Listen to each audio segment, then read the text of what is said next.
within the writer community, especially the thriller community, anyone who's former CIA, you go to a writers conference and we all find each other. And then you have the former military and the former law enforcement. We even have like a little lunch dinner group that we get together a lot of times at the conferences of, hey, let's all get together because we don't have to translate. We can talk in acronyms and everyone understands what you're talking about and things like that. Welcome to Ira's Everything Bagel, where I talk with intriguing people about everything, their passions, pursuits, and points of view. Well, my guest, Traci Hunter Abramson, is a former CIA officer turned literary powerhouse with more than 45 best-selling novels to her name, and a shelf full of awards to prove it. Known for her incredible productivity, which we'll talk about, she says she writes to clear her mind of the constant flood of ideas, many of which are inspired by her years in intelligence. Her latest thriller, Victim 8, a Luke Steele novel, takes us deep into a world where danger, secrets, and suspense collide. It's available on Amazon, Barnes& Noble, bookshop.org, and all the usual places. And for everything about Traci, go to traciabramson.com, and you can follow her on Facebook, Instagram, and X. And Traci, welcome to the show. Well, thanks for having me.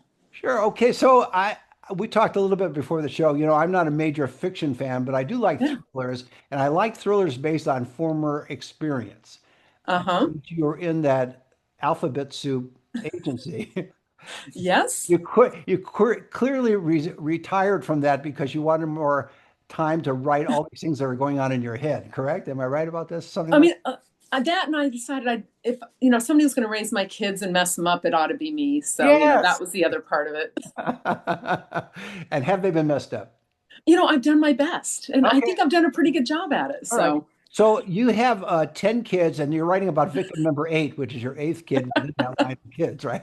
No, tell us first about who is Luke Steele, and you'll understand my ignorance because I try to pretend to the audience every year, every time I do a show that I know what I'm talking about, but I have no clue. Who is Luke Steele? How did you come up with Luke Steele? Why is it a series? And then we'll get into victim number 8, and then I'm going to get into your background and your former occupation, which is so Luke Steele he's a military aide for the president. So he's a Marine captain. And it was just kind of a fun backstory. So you don't really read about people who have that job, but I live really close to Quantico Marine Base, and one of my really good friends, he just happened to run into me one day. He's like, "Hey, I just got this really cool position," and that's the one he got. And so it's a 2-year position. And I was like, this would be a lot of fun to just explore what it would be like to be in that situation. And so his counterpart, Amberlynn Reiner, is an FBI behavioral analyst. And so the two of them, they're really, I do dual point of view. So it's both of them, but the series really starts with the two of them getting forced together in the first book and having to work a case. And then in the second book, Amberlynn has a case on the FBI side of things. Luke is privy to a lot of things happening in the White House and is seeing other aspects. And then together, because they're friends, they start, with a budding romance, they start stumbling onto things that maybe they wouldn't have found on their own. Interesting. Well, you Yeah. may read this book. You've got me intrigued now. Can I start with 8 and be caught up to date? Do you, in the first couple of chapters, kind of bring everybody along that may not have Yeah. read 1 through 7? Yeah, there's not a 1 through 7. The victim number 8 is just part of this particular story. So I haven't gone and killed, although I do think it'd be really cool to have one of those wall clocks where, you have all the books as the numbers. Yes. And so I'm trying to convince my publisher that they need to put more numbers in my title because I only have 8. I need like 1 through 7 and then 9 through 12. So maybe I should do victim number 1 and through 7. But yeah, I mean, I try to write everything so that if anyone picks up a book mid-series, and you're fine. Like there's going to be pieces that you're missing, but there's nothing.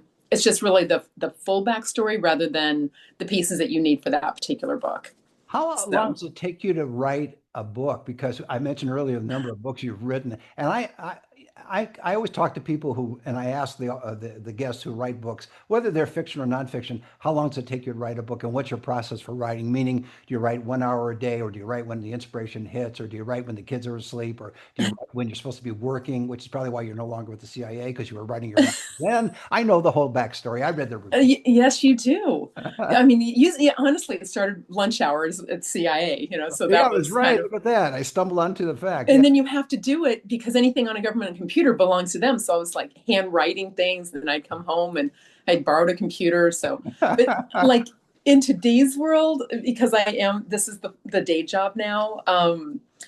Believe it or not, I write while I'm on the treadmill. Is my favorite place to write. Okay, that's fascinating. Wait a minute. So you're talking into a recording device. I'm not. I actually type. Oh, So come on. You I'm only can't walking. possibly. I walk like anything over 4 miles an hour. I have too many typos. So I try to keep it closer to like 3 miles an hour. So it's not too bad. But I just put it up, where you normally have your bookshelf or like a book um, Stand. on the stand. Yeah. Yeah. So I just put my fingers on the keyboard and just go and then I actually have an exercise bike that I got right as COVID was hitting that has a desk on it. And Oh, so man. that's my cool down. So I'll go do that. And so I probably get about half of I try to do 2,000 words a day, which, um, it's not, and, that'd be maybe roughly 10 pages, on a computer. So, So what and you're telling me is when you're making breakfast for the family, you've got the frying pan going and you're writing with your left hand while you're holding the frying pan with the right. no, but I do write at stoplights if they're too long. Oh, Like, that is impressive. No wonder you're prolific. So you were named, I believe, Miss Multitasker for 2025, if I remember correctly. oh, Congratulations. well, thank you. Yes, that's a new title. I Yeah. wasn't even aware, but Oh, you have so many that's a kind of a awards, but cool this is one. the most current one. Yes. I'll send it to you. Hopefully you'll read it while you're doing the other two things on the Oh, treadmill. absolutely. You got to be doing multiple things all at once. Are So, you drinking water and typing and walking on the treadmill, all three? no, I mean, you have to take a break to drink the water in Oh, between typing because, you want to no, keep it no, no, no, no, balanced. that's not true. You could have a backpack on with that little tube that comes out. Oh, and I do have a Camelback. I do have Yeah, one of there you those. go. That's it. I couldn't think of the word, so that's it. My new multitasking. Okay, you've just opened a whole new world of Love it. opportunities now. Yes, of course. You long time. Now, do you write in your sleep? And is there an issue with that? So I do always have something next to my bed because 4 o'clock in the morning is that magical time when characters tend to wake me up. Um, but yeah, like going back to your original question, I probably take 2 to 3 months to write the original draft now, for my books. So that's where a comfortable space is I'm doing 3 to 4 books a year That's that is that's that, no wonder you're churning it out. Now I'm gonna have to read Victim Number 8. It just has the fact that I know it was written on a treadmill while you were sipping water from the Camelback. there we go. Yeah. And solving mysteries in other novels you've just thought of do you not have what is commonly called writer's block? Because clearly nothing seems to stop you. Where does that come from? Was it your childhood? Were you bored during childhood and you just started writing? That's actually exactly where it came from. So I grew up in Arizona and they have no daylight savings time. And so, Correct. which means during the summer, it's really long, long days. And I was given a ridiculously early bedtime, 7 o'clock every day I had to go to bed. And I mean, like all the way up to like 13 years old, 14 years old, I still had I guess it was 13, I think, is when I finally got graduated from the 7 o'clock bedtime. But dad was scary. Like you did not get out of bed. So I have nothing to do other than just lay there and make up stories. And that's literally where I started. It was like, what if this happened? What if that happened? And that's really where all my stories are.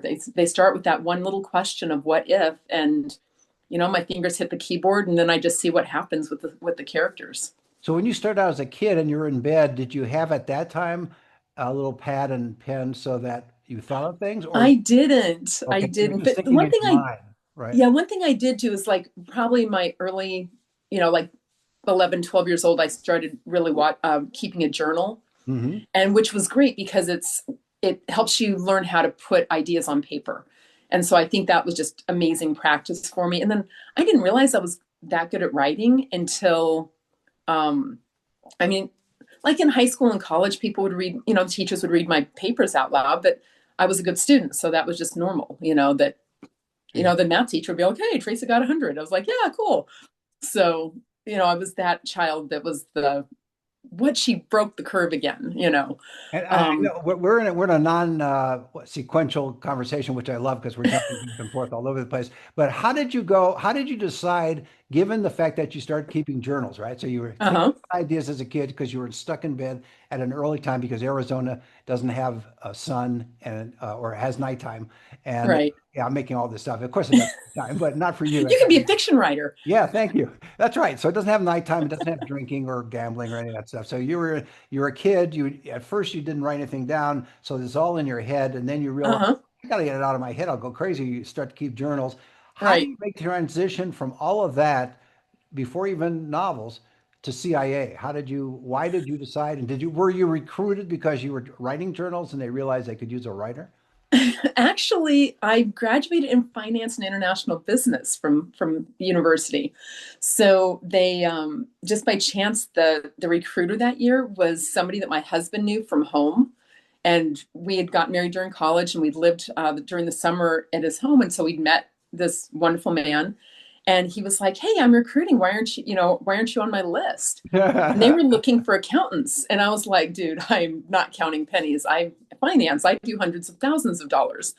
And so he's like, hey, I've got an opening, and he told me a time and he had me come in. And I ended up being one of the two they took. But I didn't realize, like, I had set up my degree. It was custom made for the CIA for what I did. I graduated in finance and international business. So I had a double major. Sure. And then I minored in international relations. And then I also had expertise in like business computer, systems and such like that. And so when they pulled me in, but I also spoke at the time, I was pretty fluent in Spanish. So they love it when you have some language because, like, even if I was looking at a receipt that was written in Italian or French or something like that, if you have a Romance language, you can kind of decipher what the other pieces are. And so it just made it really simple for them to bring me in. And quite honestly, the funny thing is, my first job at the CIA, I was counting pennies. I was like, you've got to be kidding me. So that only lasted about a year. Are you sure they were pennies, not pesos or Oh my gosh, I did a little of all of those, all kinds of foreign currency? all kinds. Yeah. But yeah, in Okay. fact, one of the things I used to do was I used to do audits for like the places where they had cash, and of course, it included the various currencies and such. So it was kind of comical that here I was doing all the things I swear I would never do. But then my next assignment was actually with the liaison division, and so I was working with other government agencies, and it was during the first Gulf War. So it's like I worked with other agencies. I had exposure to a lot of other governments. And so for what I do now, it was the best Absolutely. foundation because Absolutely. I know what everyone does within that alphabet soup. Because some people that work at certain levels of Mhm. intelligence agencies have to kind of clear their books with Yeah. the agency. Because you were in a non-sensitive area, did you have to do that initially or not at all? Actually, I I like the way you paused and cleared your throat because you're about to tell me a lot. I detect a slight connection there. so I never was really in a non-sensitive area because if you know where the money goes, you know what everyone is doing. So every job I did with the CIA, I was at the top looking down. Like I was never more than a handful of steps removed from the director.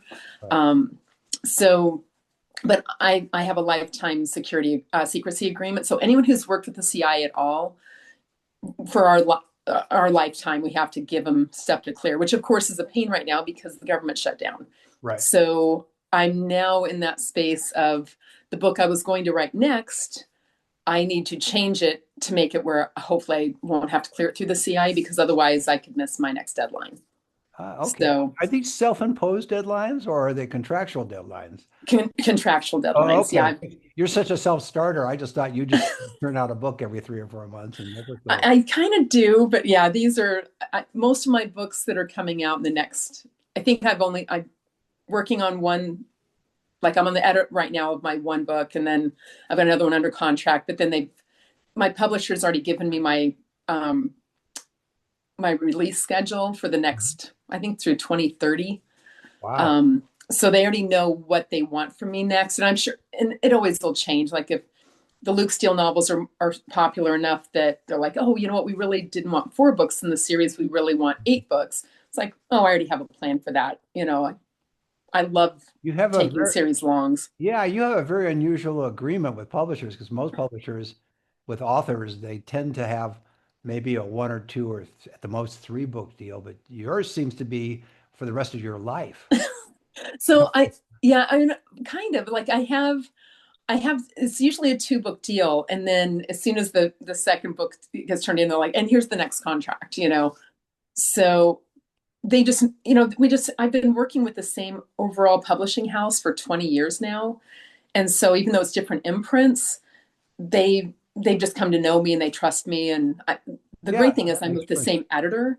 And so she's like, you know what, this is a little too similar from this book 3 books ago. So let's make this sense. change. I'm like, Right. why are you so good at your job? Like we've been telling her she's getting too good. We need to like, could you just chill a little bit? Exactly. Now, is your family annoyed with you because you multitask and probably with them as well? So as you're talking with them and they want to have a conversation, you're busy writing the forward to your 15th book down the line. Am I correct a little bit I about mean, I mean, they're just kind of used to it. I that? mean, for us, it's like, if we go down to, like we're having a family dinner or we're playing a family game and stuff, those times we try to like put the phones away, leave the laptops aside and stuff like that. And then, but they know that anything that they say could end up in a book. But the best part is my husband does not read fiction. And so Oh, I joined him. So there you go. Yeah, perfect. I can put anything in there about him. He's like, yeah, I've probably been murdered like 100 times by now. I'm like, no, honey, I don't kill you. If I'm frustrated, you might go through some not nice things, but Right. I'm not going to kill you. So Well, I was just thinking when the family gets together, most, as you alluded to it, put the tablets away, put the phones away, and yeah, they look at you and say, put the manuscript away. yeah, that too. Yeah. So yeah, I can see that. Well, let's get back to the victim number 8. How did you come about this angle that you're taking in victim number 8? So I mean, I'm a complete discovery writer, and so I just was excited about the 2 characters. Like, okay, what could I do to have them working together? And I was trying to figure out what would make sense because somebody who's a military aide for the president wouldn't normally be involved in an investigation. And so I needed to make it where they were just kind of living their lives and then things were intersecting. And there's one moment where Luke stops by to see Amberlyn and is like, oh, has an aha moment of, I think there is a connection between what you're doing and what I'm doing. And that's kind of what really prompts the story forward. Mhm. But part of it too is some of it is set in Istanbul. And I happened to stop there on my way home from a trip researching a different book in Asia. And I just fell in love with the story, or with the city. And that's how the story just kind of wove through some of it is like, I had taken a couple of tours and the tour guide was amazing. It's like, oh, we can just kind of put that in here and just different elements just kept making the story happen. I was like, oh, like I went on the ferry across the Bosphorus Strait. That would be a great place to do a drop. And just different elements just kept, you know, every time I'd go through my photos, I'm like, oh, here's something else that'll work. So Sure. that's just kind of what happened. And then of course I always love having little twists and turns through the story. If we think this is what's happening and it's really something completely different. And, so it's just a lot of journeys that maybe you don't expect. Do you reach out occasionally to former colleagues at the CIA or other agencies to, if you want to check, not any kind of classified information, but just to check a procedural issue or an operational issue? You might even say, does this make sense if I write it this way? And they give you a little feedback. I don't really do that a lot, but I will tell you that living right next to the FBI Academy, I'm only 20 minutes down the road. Quantica. And then, like I said, I'm right next to the Marine Corps base. I mean, if they're having target practice, I know it. So, I mean, yeah, when there's an earthquake, we're like, wait, it kept going. It wasn't artillery from the Marine, from the base. But usually I'm hearing things like I kind of know what's happening because I'm around people who are in the military and work in Pentagon and Secret Service. I've had a lot of friends in the Secret Service as well. And so every once in a while I'll ask them a question, but usually I don't even have to, like, my most of my colleagues are long gone, from the because because I was working mostly with higher level people, I very rarely worked with anyone close to my grade level. Hmm. I was almost always working exclusively with the senior intelligence staff and the very high management. Um, and so because of that, most of them have, long retired. Sure. But a lot of within the writer community, especially the thriller community, anyone who's former CIA, you go to a writers conference and we all find each other. And then you have the former military and the former law enforcement. We even have like a little lunch dinner group that we get together a lot of times at the conferences of, hey, let's all get together because we don't have to translate. We can talk in acronyms and everyone understands what you're talking about and things like that. And So then you try and find who hid something within the dinner table.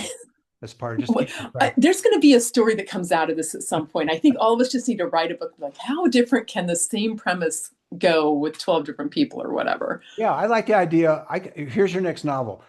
You have all these writers that have intelligence or military background meeting at Mm-hmm. this convention, meeting at a separate dinner around a table, and something happens, and you have to figure out why did this happen. And one's a Yep. double agent or a triple agent, and it was. Well, Why am I giving you this idea? I should write this, but I don't like the way. So, well, and a lot of us like, if you're like, okay, who's the target? It's like anybody, like it could be anybody at the table. So, and of no, course, it'll be I the like little it. innocent person who happened to just join us, friend is like, and somebody didn't like her book. Yeah, exactly. Here's what I find unusual about you, and I mean it in a positive way. A lot of writers are uh, I'm not sure. It's not. They're not shy, but they're low key personalities. More introverted. Yes, more introverted Yeah. because they like to write. You seem to have both ends going at the same time, Yeah. which again is schizophrenic, which you're going to get that award next year. So you have this attention to detail and productivity of a writer, and somehow like to rewrite and edit yourself and all that stuff. At the same time, you are sociable. So how Yeah. do you explain that? And can you defend that in court? I can. Yeah, okay. Sort of. So, I mean, I grew up in the entertainment industry. My mom has had a television show in Arizona. My sister used to be Bill Murray's personal assistant. Okay, I see. Now it She now works. She took over mom's television show. So, like every time, in fact, I was on camera at a news, like there was some news show that they put me on, morning talk show, and the host is like, oh, it was so good having you again. I said, actually, it's my first time, but thank you. Like, this is great. She goes, well, you were just so comfortable in front of the camera. I said, well, I kind of grew up in front of the camera. Yeah, Like, exactly. you Okay, just so don't that have a explains choice. it. I'm glad I asked that question. What do you find that you mentioned your husband who doesn't read fiction, No. um, and I'm going to have my sister who loves fiction read your book, which again is called Victim 8, a Luke Steele novel, available in all the usual places. And so, do you ever find you put, besides your husband who doesn't know where he's appearing in these novels, do you find you put other people that you know, whether it's children, cousins, aunts and uncles, friends? We know that you put other people in your professional life in that thing because you live, Yeah. but do you ever put close family or close friends? You see something in their personality and said, this would be a good character for my novel. I never really use one person in particular. Like even the basis for Luke Steele, it was this one friend's job and little pieces of that. And then, like my son is actually named Luke, so I did have to get permission from him to use the name Luke. Did you get it in Um, writing? I, no, but Oh. hopefully he'll forgive me. But I had witnesses. I have many, many All witnesses. right, look, you have witnesses. Okay. So you don't But want him but sitting around 5 years from now and suing you for some of those royalties. oh my gosh, it's like, dude, you're going to inherit it anyway. Just be good. Um, but yeah, like, but he was really shy. My daughters had had issues with being bullied during middle school, and so like that's part of Luke's background. He was started as kind of the shyer kid. He was bullied really bad in high school, which is part of Hometown Vendetta, the first book. You see a lot of aspects of that, but a lot of that's still there. And just, but then there was this pastor who's in the first book. His name is Pastor Mosley. Well, he's based loosely on Pastor Frank Lacey, who is in my community. So it's just, but it was like this interfaith work that Pastor Lacey does. I was like, that would be fun to pull forward into a book and have that kind of weave into this story. And so, and then of course I've had friends with Secret Service who worked at at the White House. So even though people sometimes only see these guys in passing, I'm like, to me, they have a face and a name and a family and all of that kind of thing. So I think it's really just pull pieces of your life and then just weave them into something new and fresh because it's a different spin on what you already know, if that But makes sense. yeah, sure. But do you ever have a friend come up to you and say, I recognize myself in one of your books? Not really. Oh, interesting. Okay. I mean, That's good. my sister and brother-in-law, they did have, I had one book that my sister was like, it was based on her stalker. And Okay. she's like, and the funny thing is in the character was like chronically late. Like her friends would lie to her about when something happened so she'd be on time. Exactly. And my sister's like, I am never late. And I said, no, you have to understand, this is not you. This is your story loosely. This Yes, is not exactly. you. Yeah, the guide for that is let them know, tell them it's 15 minutes to 30 minutes earlier than it is, so that way they show Yeah, up on time. Yeah. exactly. My sister's always 15 minutes early, so you can tell her it's 15 minutes later and she'd be on Yeah, time. however it works, yeah, one way or the other, Yes. adjust for it too. Do you find you get good feedback from fans of your books? Do you hear from them? Do they enjoy it? They contact you probably through the website, uh, Yeah. type of thing. Yeah, I mean, and it's a lot of fun. I actually have a group on Facebook called Tracy's Friends, and that's where a lot of my readers kind of interact and stuff. Oh, And if I have a cool. question, I'll be like, "Hey, does anyone remember like what's the name of this character or how old so and so or whatever?" And they're always great. But it usually, I'm very fortunate in the thriller genre. I think that fans generally are very kind. Um, the one thing with my books is that everything is written so that a younger person could read, a 12-year-old could read my books as well as grandma, so nobody's going to blush if they're listening to the audiobook on the road trip. Right. um So there's not too much gore or other Now, situations that could embarrass somebody. yeah, and so that makes it where because my readership's so broad, a lot of my feedback is thank you so much for writing things that I could share with my teenage daughter, and thank you so much for, oh, my grandma got me onto this, or my mom got me onto this, or things like that. So usually it's just wonderful feedback, and every once in a while somebody's like, hey, just want to let you know there was a mistake, and on this page it says this, and on this page it says this, and I'm like, oh my gosh, thank you so much, let me see if I can get it fixed. And Yeah. so I'm always very appreciative of that. um, it's so rare for me to get something that's negative. I just extremely rare. And you do find that in different genres. People can be a little more harsh, but I don't find that with the thriller Do you community. do you mentor any people? Because I know you're so busy right now because family and 8,000 novels a year and all of that kind of stuff. Plus you have to eat occasionally just to be able to have the energy. So do you have time to mentor somebody or do you want to mentor somebody in that? So I have mentored a little bit. Usually it's like I have a few people who've been in my like different critique groups and such. And sometimes when I've been at writers conferences, I'll just really connect with somebody. And like that happened not long ago. And that somebody we just kept going out to dinner together and such with this group.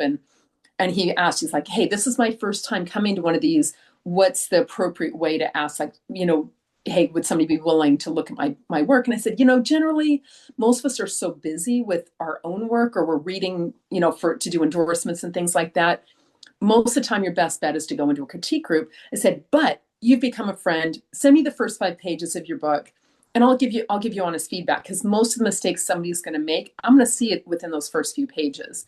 And sure enough, the guy's got talent. I was like, hey, here's what I would recommend. And ironically, he, like, as we were chatting and talking over some of my feedback, goes, yeah, I just found out from Steve, another friend of mine, that I got into his critique group. I said, well, then you're stuck with me. I'm in Steve's critique group.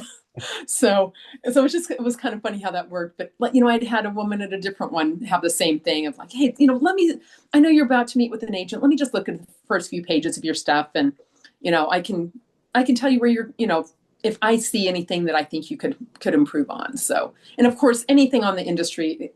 Usually, I'll take Sundays, and if people want to just chat with me, I'm like, hey, give me a call. We'll talk and give the Great. insight. Before I let you go, we have about a minute left. What would you like people to take away from reading Victim 8, a Luke Steele novel? I think just knowing that there's wonderful people working hard jobs to try to protect our freedoms and such, and that they all have lives, and I hope people just enjoy knowing that there's hope in the world that we can find those happily ever afters. Well, that's a great way to leave it. My guest has been Traci Hunter Abramson. She's author of Victim 8, or Victim Number 8, a Luke Steele novel available on Amazon, Barnes& and Noble, bookshop.org, and all the usual places. And for everything about Traci Hunter Abramson, go to traciabramson.com. And you could follow her on Facebook, Instagram, and X. And Traci, thanks for being on the show. Thanks so much for having me. And join us every Thursday for a new schmear on Ira's Everything Bagel.